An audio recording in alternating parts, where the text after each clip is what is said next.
Testing. Hi, everyone. Welcome. For those of you who don't know me, my name is Lila Ramsey, and I'm so thrilled to be here moderating a discussion on Calendar Girl, a film that I have been waiting for, and I'm so excited to have finally seen it, and I'm so excited for the world to see it next week when it premieres officially. On stage with me are three people who need no introduction, but I will introduce them anyway. Starting with Stephen, CEO of the Council of Fashion Designers of America, and also, fun fact, an old boss of mine when I was an intern at the CFDA many moons ago. We have Natalie Nudell, producer and writer of Calendar Girl, and she also happens to be one of my closest friends. And lastly, Christian Brunn, director and producer of the film. This is not his first fashion documentary. Give it up for Christian and everyone on the stage. So before we dive into questions, I will let the audience know we will be taking questions from you, but I just ask that you hold them till the end. But it gives you some time to think about what you'd like to ask everybody. But Stephen, I'll start with you. As a panelist that was featured in the film, we obviously see you interacting with Ruth a lot, but I'm sure there was a lot that we didn't see.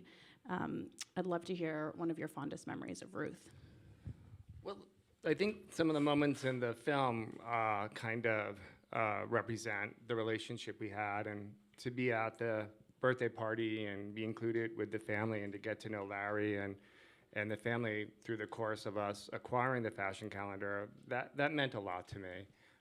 Clearly, you can see fashion show, as someone mentioned, we kind of sit together in sections, and Ruth was someone I always sat with. And of course, the year she got her CFDA award and the entire family was there, her sons, her grandkids, that was always really sweet to see that. But I would say there's a moment in the process of us trying to acquire the fashion calendar, and it took a while. I mean, there were many conversations with Ruth before Larry and the family got involved, lunches, where I would bring this idea up to her. And Ruth really held on to it. She loved fashion so much, and she wasn't ready to let it go. And she really did think someone from the family was going to step in and run it. But the pivotal moment was, she referenced when Marion and Ruth came to Diane's studio on 14th Street, and we were sitting there. I believe Larry was there as well. And I think it was at that moment she realized that she wasn't going to be continuing with it. And there was a sense of, I think, emotion that she was leaving it. But there was also a sense of trust that she knew with CFDA stepping in and trusting us that we would honor the intention of the fashion calendar, I think was kind of a bonding moment for me, knowing that we were there together and that this legacy that she built was something that we were responsible for, and she trusted us to continue that. Thank you. As someone who is in use of the fashion calendar, I have to say it's in very good hands with the CFDA, although we miss Ruth, of course. Christian, this isn't your first fashion documentary. However, it is your first fashion biographical documentary.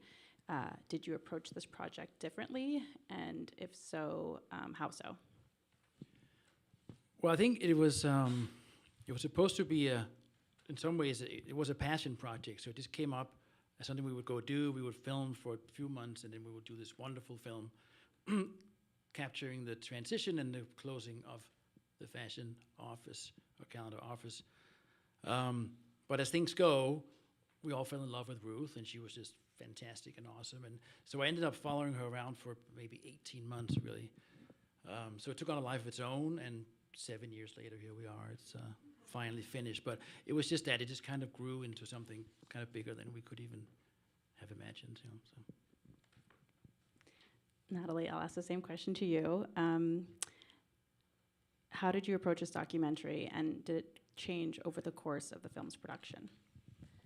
Absolutely. Based on what Christian was saying earlier, when we started making the film, it was really about the calendar and Ruth, but as we continued learning about her and getting to know her, we realized that her impact and story as an inspirational woman was very important to capture. Her major impact on American fashion was very important to capture, as well as her legacy, the archive, and all of these other stories that really were intertwined, anchored by her own personal story. And so we really tried to tell this larger story about American fashion and the history of American fashion by anchoring it in her personal story, which I hope came across as interesting as we felt it was. It's fascinating. Christian, another question for you. Watching the film, it's so hard not to fall in love with Ruth, as Natalie was just mentioning. What was it like having her as a subject?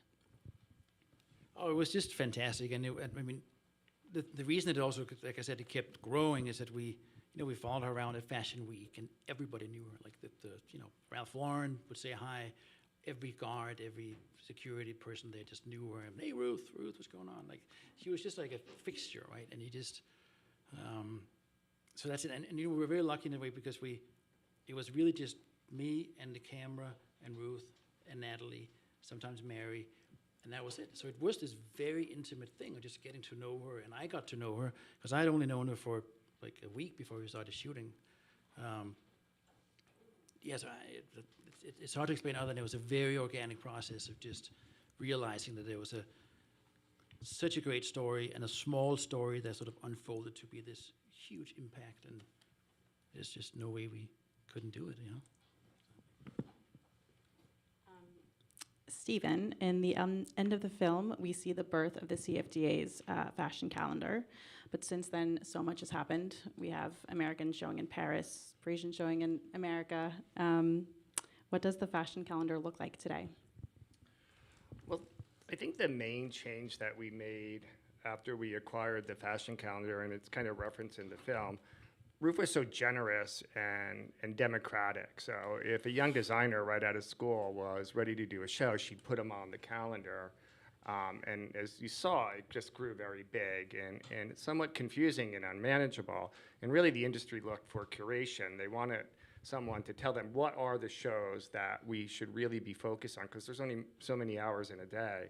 And so where before anybody could get on the calendar, we created an official schedule. That famous grid that's referenced is a curated application process where people are selected and put on that. Anyone can list on the fashion calendar, which is an online site, but not everyone gets on the official grid. And that has really been helpful in terms of organization around New York Fashion Week. But what you saw there in the end, which is something that was added, obviously, since I saw a version of the film, fashion is so global. So you saw Tom Brown, and you saw a show that Tom Brown did when he was showing in New York. He typically shows in Europe now, Paris. Joseph Altazora has been showing in Paris. The Row showed in Paris this season. We have seen European designers come to New York, and you've also seen people deciding to show outside the traditional market week. So someone might be opening up a shop in Los Angeles. Tom Ford showed in LA for the Oscars. Someone might be showing in Asia, connected to a special collection drop in Asia. So we brought in the collection, the calendar, which is called the American Collections Calendar. New York Fashion Week is still the heart or the base of that American Collections Calendar, and still, the most significant valid part of the bigger calendar. But because we're Americans, we should stake claim for the creative talent that was born here, educated here, who started their business here, who have their business here based. We should stake claim for that. So that has been a big change. But I would also say, and this is a bit confusing for our industry, when the CFDA sold 7th on 6th to IMG, you had IMG producing shows, Ruth still scheduling the calendar, but we acquired the calendar, CFDA, and then we became the schedulers of her. So you had CFDA scheduling the official calendar, you had IMG doing their thing and their schedule, and they didn't often connect. And to credit to our current chairman, Tom Ford, he's like, this is too confusing. You all have to get on the same page. So now you see one calendar, one official calendar that CFDA creates that IMG aligns into. We're the official scheduler, curator of New York Fashion Week, and they're the official producer creating shows and venues for Fashion Week. So that's kind of been a big change, mostly that we've focused on since we've acquired the fashion calendar. And for those in the audience who might not know, how does one access the fashion calendar? That's a good question. I think fashioncalendar.net or fashion. I mean, if you go to cfday.com, right in the upper banner, you'll be able to go right into New York Fashion Week, and you can still download that famous grid. You can still see all the shows that are going, and I think what for us as kind of growth in terms of what you see at Fashion Week, because of the pandemic, there were no shows for 2 seasons, right? We returned to live shows in September and again in February. So we quickly organized a platform for designers to show their collections digitally. We call it Runway 360, and you can find that runway360.com.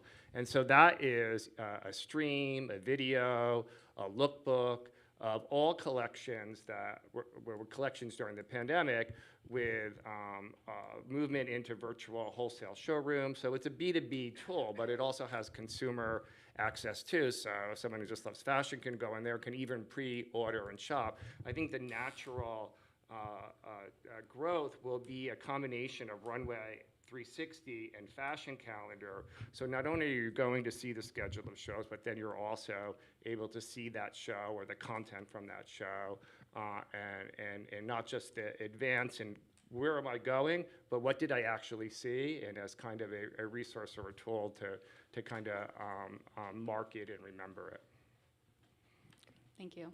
And speaking of growth, I feel like it's just a matter of time before we're having metaverse fashion shows being tracked on the fashion calendar, so I look forward to seeing that. Natalie, I know I'll give the audience a bit of insider information. Natalie was actually living with me when she was writing and doing all the interviews for the documentary. So she would come home and we would talk about all the people that she had met and all the interesting conversations she would have. So I got a lot of amazing behind-the-scenes tidbits from you, but I would love for you to share a particular story or fond memory with the audience. Yes, that was so fun and so long ago.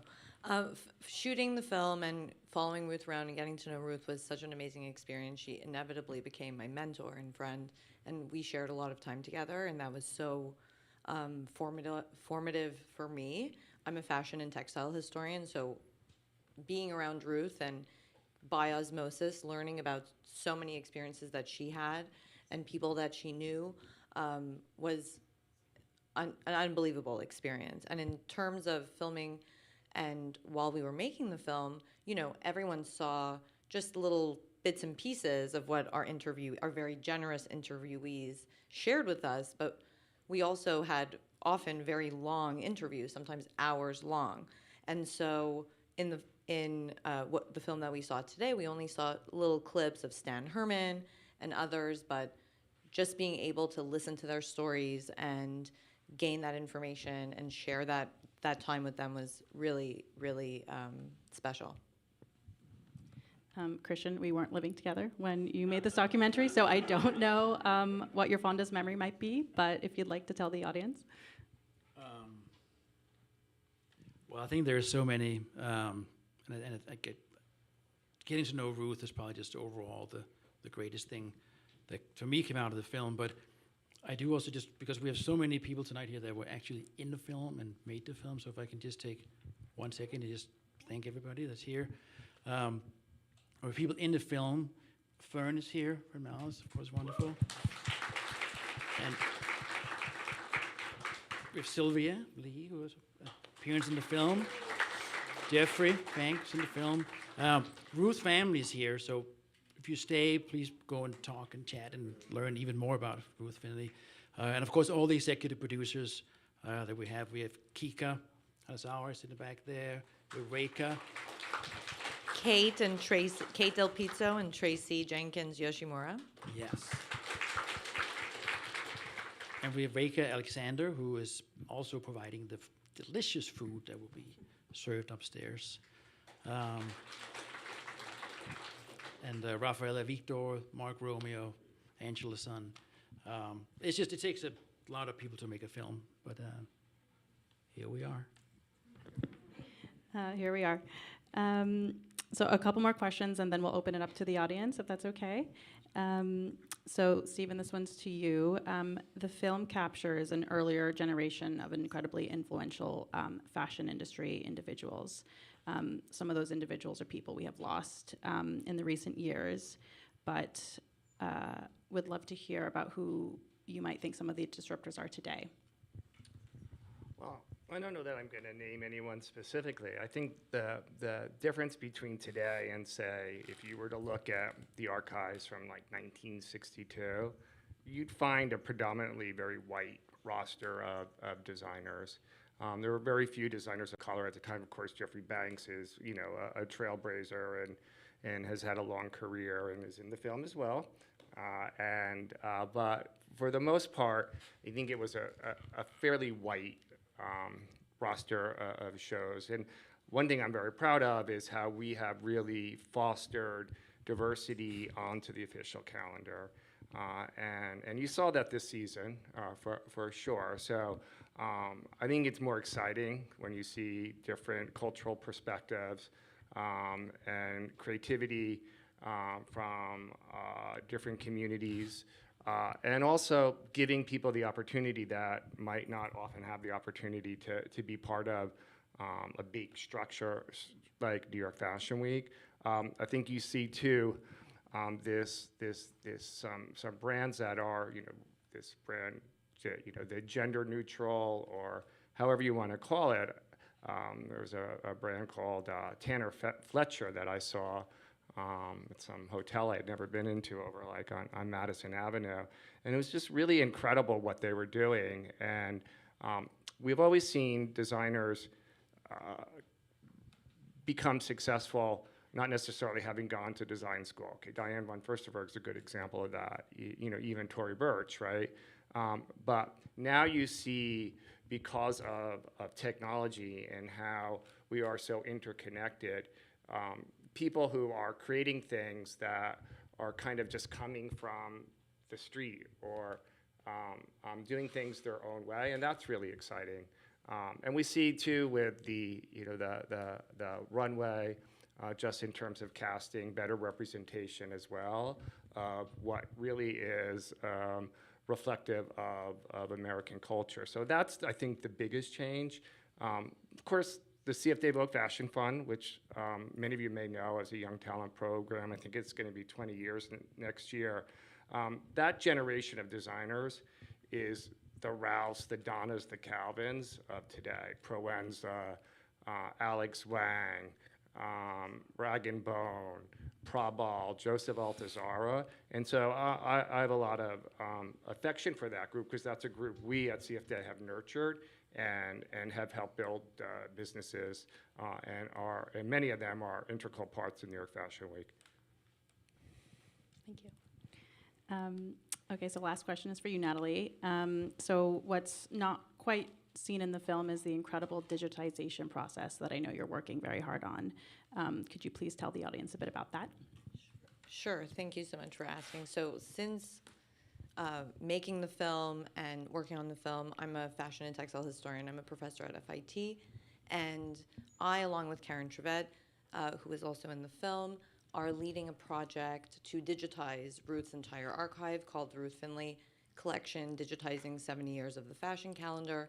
And not only are we digitizing around 45,000 pages of material, but creating an open source platform with a lot of digital humanities applications and really cool search optimizations functionalities to take all of that immense amount of very granular data and make it searchable, and people will be able to apply all kinds of different queries about it. It's going to be available to the public. Hopefully, we're projected in mid-2023, and we really know that it's going to be a critical, important contribution to the study of not only American fashion, but popular culture, economy, labor, society, politics, etc. Because the fashion calendar as a source is not only really reflective of fashion and creative industries, but larger global events.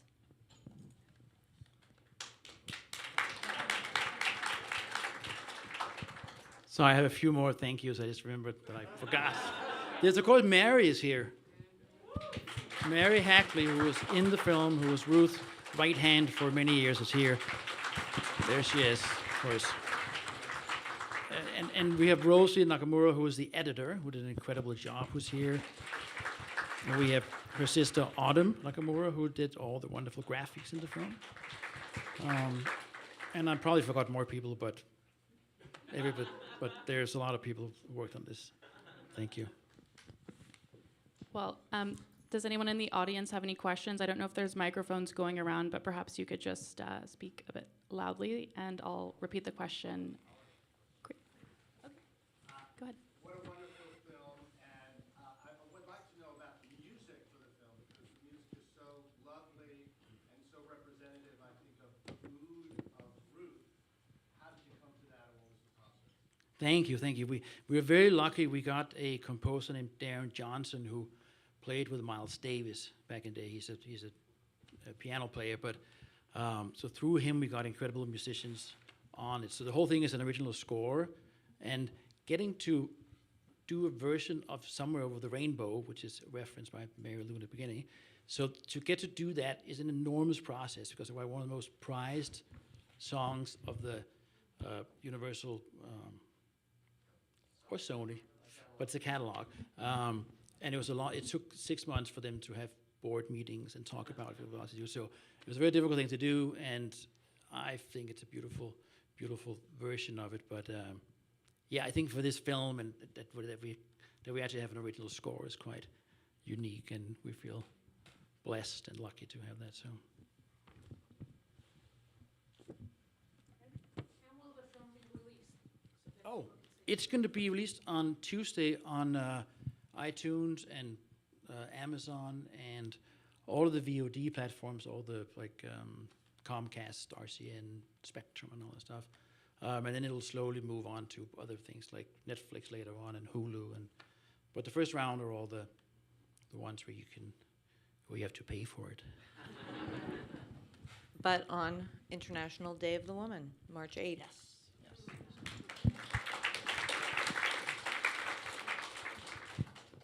Quick question. Do you have the URL for where the archive will be available for us to access? I don't have the URL right now since it's currently under construction, but stay tuned. It will be available to the public, open source, open access. Like I said, likely mid-2023. Will it be under the FIT or will it be newspaper.com? It's going to be part of the offerings by the Fashion Institute of Technology's library. I have two questions. So interviewing people in fashion is particularly difficult. Was there an interview that you wish you could have gotten that you didn't? And secondly, who was the toughest interview to get information? Well, I have one. Go for it. I think we really wanted to get Marc Jacobs because there's a very famous story of his scheduling that was his first show, I believe, didn't go so well. That's a famous story in the fashion world, but everybody sort of wanted to just move on and forget about that. And so we tried many times, and he never said yes. So there it is. We also had a tough time tracking down Bill Cunningham. He loved Ruth so much, and they shared such a close relationship. But it was after the first documentary was made about him, and he was sort of averse to documentaries. But Ruth was able to wrangle him, and he came to one of the City Meals event that honored Ruth, and we got to speak to him there. He was fantastic, and the first time we were supposed to meet him on the corner of 5th and 57th, and we missed him. Somehow we just missed the schedule, and I still have this voicemail message from him where he's sort of incredibly apologetic that he missed us, and also yelling at me at the same time. So it's just like it's just one of those things. He felt so bad. You could still felt so bad if he missed it. We felt terrible, and he was also just kind of like scolding me for stuff. So it's pretty funny.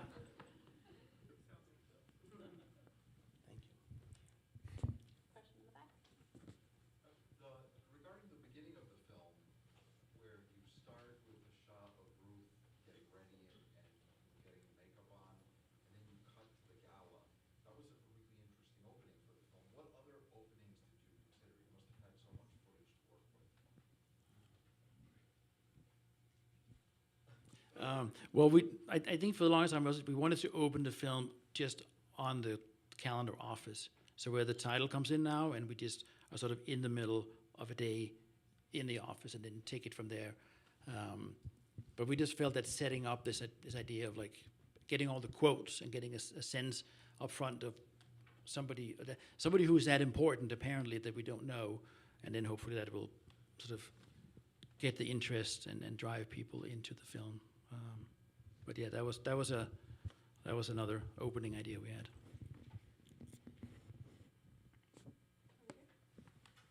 First of all, I'd like to congratulate you. You've done an amazing job in capturing Ruth, what she accomplished, how caring and loving she was to the industry, and specifically for myself, how she was to the designers.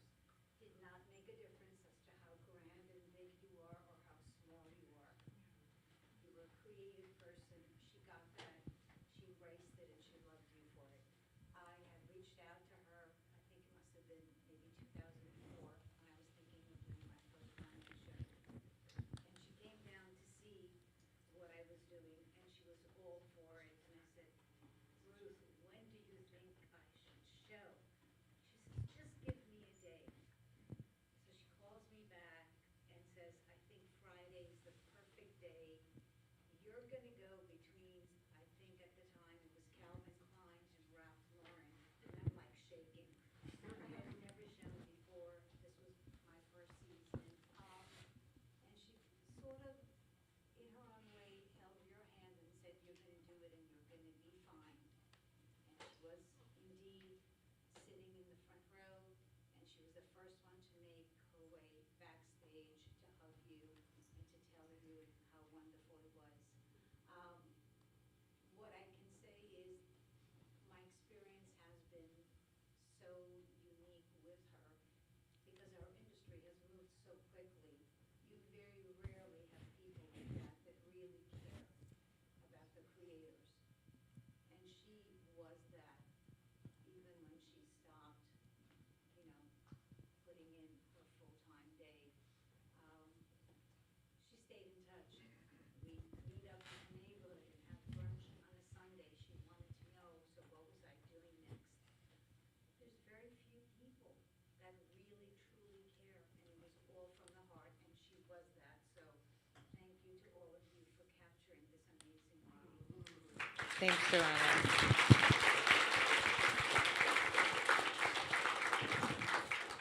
Well, I think unless we have any other questions, we should commence upstairs for a reception. Yeah, thank you all so much. Thank you so much. Thank you. Dr. Rickey.